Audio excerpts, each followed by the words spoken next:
اللہ تعالیٰ کا احسان ہے کہ اللہ نے ہمیں سب کو یہاں جمع کیا اور کچھ کام کی باتیں ہمیں کرنے اور سننے کی توفیق دی۔ اس وقت مختصر سی بات کریں گے انشاءاللہ۔ پہلے سے کچھ سوچا نہیں تھا، ابھی ذہن میں جو بات آئی وہ یہ آئی کہ عام طور پر ہم لوگوں کا مطلب مسلمانوں کا عموماً یہ حال ہے، اور اس میں ہم دیندار لوگ بھی شامل ہیں کہ ہم اپنے وقت کا صحیح استعمال نہیں کرتے، وقت ضائع کرتے ہیں، اور اس کا نقصان ہم سب کو پہنچ رہا ہے، پوری امت کو پہنچ رہا ہے۔ زیادہ غور نہیں کرتے ہیں، ورنہ قرآن و حدیث میں اس طرح کی بہت ساری ہدایات موجود ہیں۔ بہت مشہور حدیث ہے کہ قیامت کے دن آدمی میدان حشر سے نہیں ہٹ سکے گا جب تک کہ 5 چیزوں کا سوال اس سے نہ کر لیا جائے۔ لا تزول قدم ابن آدم یوم القیامۃ حتی یسأل عن 5۔ اس میں جو سب سے پہلا لفظ ہے عن عمرہ فیما افناہ، سوال ہوگا کہ اپنی عمر کو کس چیز میں ختم کیا۔ یہ عمر کیا ہے؟ وقت ہی تو جو ٹائم ہمیں ملا ہے، جو زندگی ہمیں ملی ہے۔ تو 4-5 سوال ہیں۔ زندگی کاہے میں ختم کی ہے، جوانی کاہے میں بڑھاپے میں بدلی ہے، کن کاموں کے کرتے ہوئے، مال کہاں سے کمایا، کہاں خرچ کیا، اور علم پر کیا عمل کیا۔ لیکن پہلا سوال زندگی کے بارے میں ہے کہ زندگی کو کہاں ختم کیا۔ تو زندگی سے ختم کرنے کا کیا مطلب ہے؟ آپ سوچیں ذرا، یعنی جو اللہ تعالیٰ نے ٹائم دیا تھا، وقت دیا تھا، اس کو کہاں استعمال کیا، کن کاموں میں لگایا؟ یہ سوال ہے، باقاعدہ سوال ہے، اور قیامت کا سوال ہے۔ اللہ تعالیٰ یہ سوال کریں گے، پوچھیں گے۔ اللہ کی جو بھی نعمتیں ہیں ان کے بارے میں سوال ہوگا۔ اللہ تعالیٰ ہمیں سرخرو ہونے کی سعادت عطا فرمائے۔ لیکن اس میں سب سے پہلی نعمت یہی ہے کہ جو وقت اللہ نے دیا ہے دنیا میں رہنے کا، اسے کس چیز میں استعمال کیا ہے۔ تو اس لیے ہم سب اس بات پر دھیان دیں کہ اپنا وقت ضائع کرنے سے بچنے کی پوری کوشش کریں۔ عام طور سے ہم لوگوں کا یہ مزاج ہے کہ سارے پروگرام بنائیں گے، لیکن اس میں وقت کے بارے میں کوئی غور نہیں ہوتا بالکل بھی کہ اس میں وقت خراب ہو رہا ہے یا بچ رہا ہے، کون سی صورت میں وقت خراب ہو رہا ہے، کون سی صورت میں وقت بچ رہا ہے، کچھ نہیں سوچا جاتا۔ اور روزانہ جو زندگی کا ایک نظام بنا ہوا ہے، بغیر کسی نظام کے بنایا ہونا ہے، نہیں ویسے ہی چل رہا ہے۔ اکثر لوگ تو نظام ہی نہیں بناتے نا۔ کون ہیں، کتنے لوگ ہیں جو ہمیں ٹائم ٹیبل بناتے ہیں اپنا، لیکن جس طرح چل پڑتا ہے تو اس میں آپ غور کریں گے تو پتہ چلے گا کہ اچھا خاصا وقت روزانہ ہمارا ضائع ہوتا ہے۔ اور اس کو جانچنے کا بہت آسان طریقہ یہ ہے کہ آپ حساب لگائیں کہ آپ صبح سے شام تک کیا کیا کام کرتے ہیں، پھر یہ حساب لگائیں کہ ان کاموں کے لیے کتنا وقت ضروری ہوتا ہے اور آپ کا کتنا وقت ان میں لگا ہے، آپ کے پاس کتنا وقت ہے اور ان کے لیے کتنا وقت چاہیے تھا۔ مجھے یقین ہے کہ ہم میں سے ہر آدمی اگر ایمانداری سے حساب لگائے گا، صحیح طریقے سے سلیقے سے حساب لگائے گا، تو روزانہ ہمارے 3-4 گھنٹے کم سے کم ضائع ہوتے ہوئے نظر آئیں گے، بلکہ اس سے بھی زیادہ۔ اس لیے کہ جو کام ہم کرتے ہیں ان میں بھی بعض دفعہ فالتو ٹائم لگا لیتے ہیں۔ مثلاً ہمیں کسی سے ملنے جانا ہے اور اس سے کوئی بات کرو تو جانے آنے میں اور جتنا بات ضروری بات کرنے میں ٹائم لگے اتنا ضروری ہوا، اس سے زیادہ جو ہم لگاتے ہیں وہ تو غیر ضروری ہوا، ضائع ہوا۔ اور اس کے علاوہ کتنا ہی اکثر لوگوں کا حال ہے کہ کتنا ہی ٹائم بغیر کسی کام کے خرچ کرتے ہیں، یوں ہی گزار دیتے ہیں۔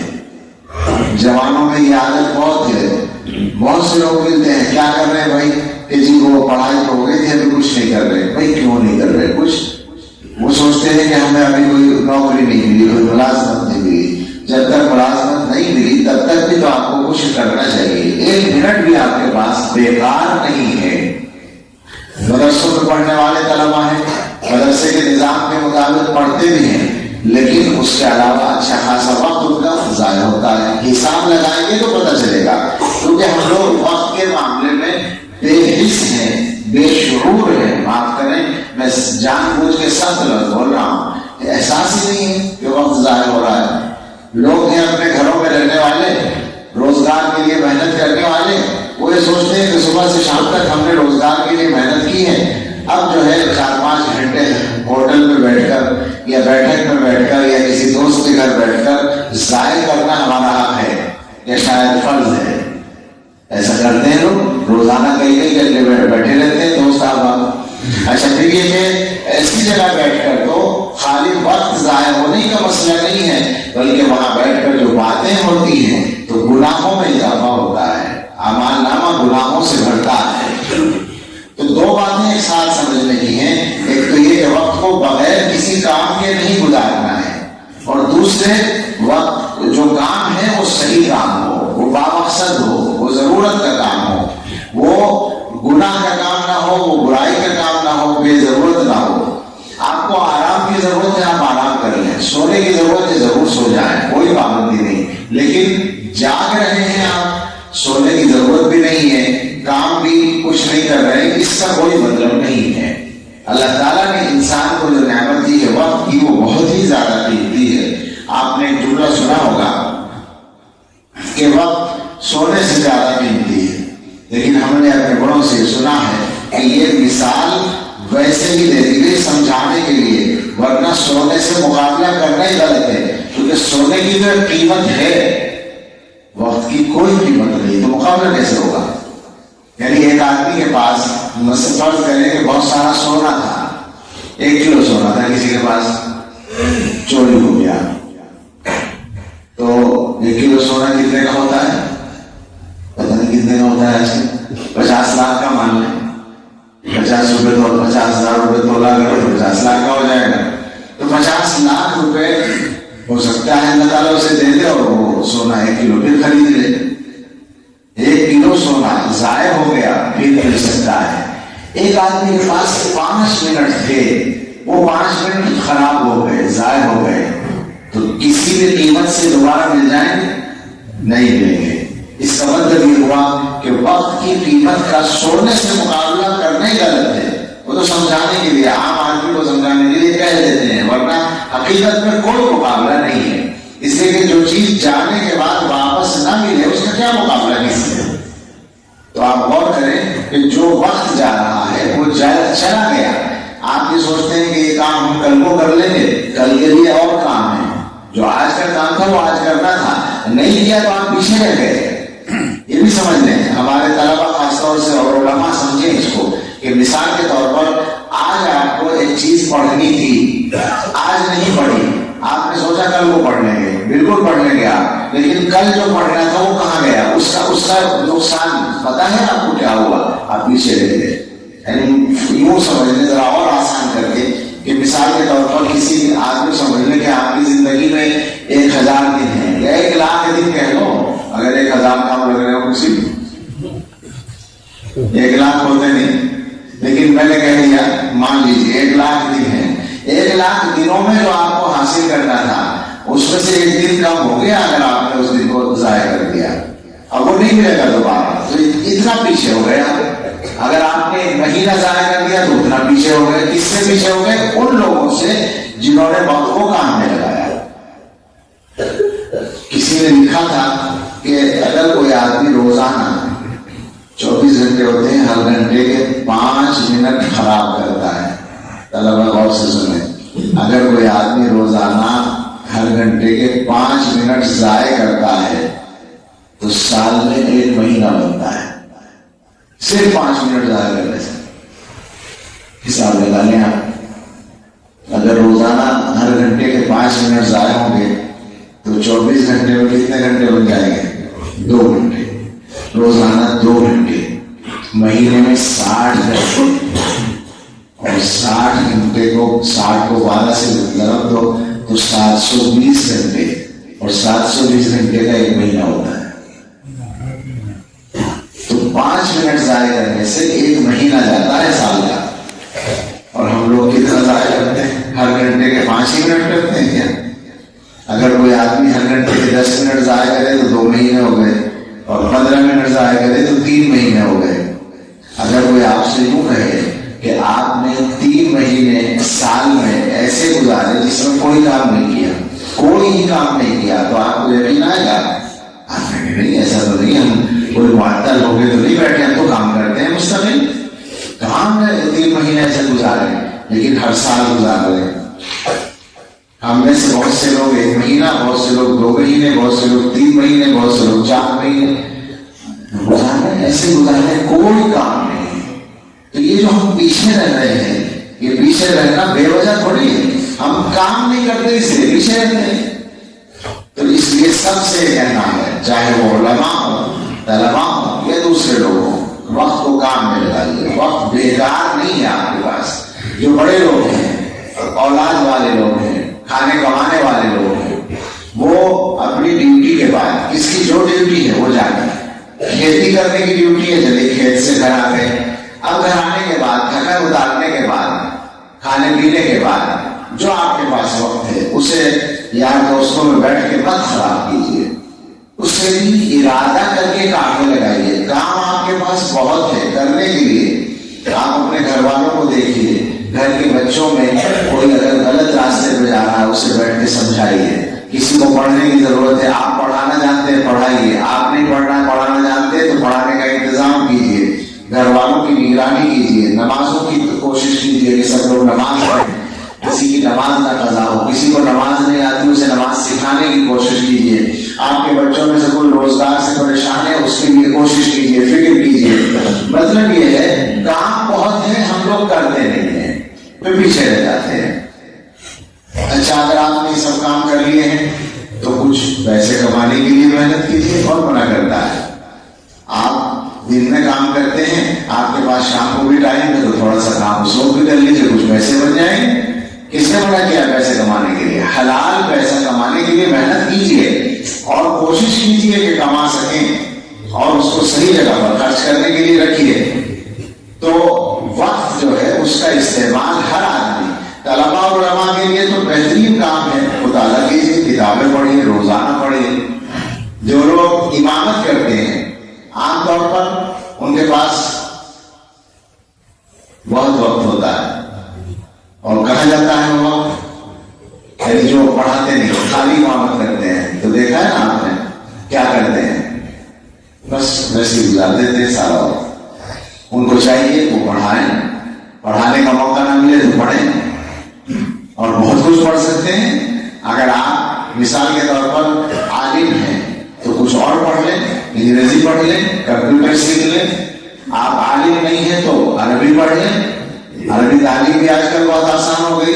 آج کل تو کچھ بھی پڑھ سکتا ہے کہیں پہ رہ کر. آدمی آن لائن پڑھنا شروع کرتے ہیں، بہت ساری چیز، بہت سارے مدرسے چل رہے ہیں. تو وقت ہے اگر آپ کے پاس تو کام کرنے کا بہت ہے.